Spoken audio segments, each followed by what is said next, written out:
গভীর মনোযোগ দিয়ে শুনতে হবে। মুআয ইবনে জাবাল রাদিয়াল্লাহু তাআলা আনহু নবীর একজন সাহাবী। জোরে বলেন কার সাহাবী?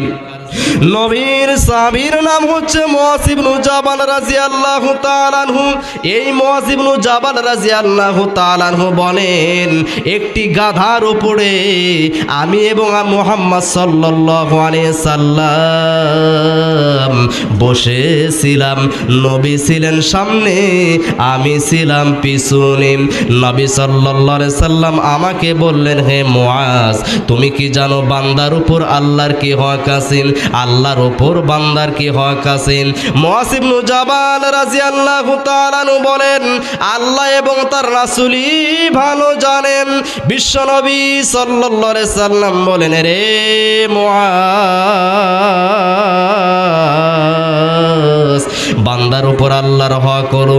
বান্দা আল্লাহর ইবাদত করবে, তার সঙ্গে কাউকে শরীক করবে না। যদি বান্দা আল্লাহর হকটা যথাযথভাবে পালন করে দিতে পারে, আল্লাহর সঙ্গে কাউকে যদি শরীক না করে, তাহলে আল্লাহর উপর বান্দার হক হয়ে যায়। আল্লাহ রাব্বুল আলামিন সেই ব্যক্তিকে শাস্তি দিবেন না। বলুন সুবহানাল্লাহ। নবী সাল্লাল্লাহু আলাইহি সাল্লাম বললেন, বান্দার উপর আল্লাহর হক হলো বান্দা আল্লাহর ইবাদত করবে, তার সঙ্গে কাউকে শরীক করবে না। এইটা যদি বান্দা পালন করতে পারে, তাহলে আল্লাহর উপর বান্দার হক হয়ে যায়। আল্লাহ রাব্বুল আলামিন সেই বান্দা বান্দিকে কখনো শাস্তি দিবেন না।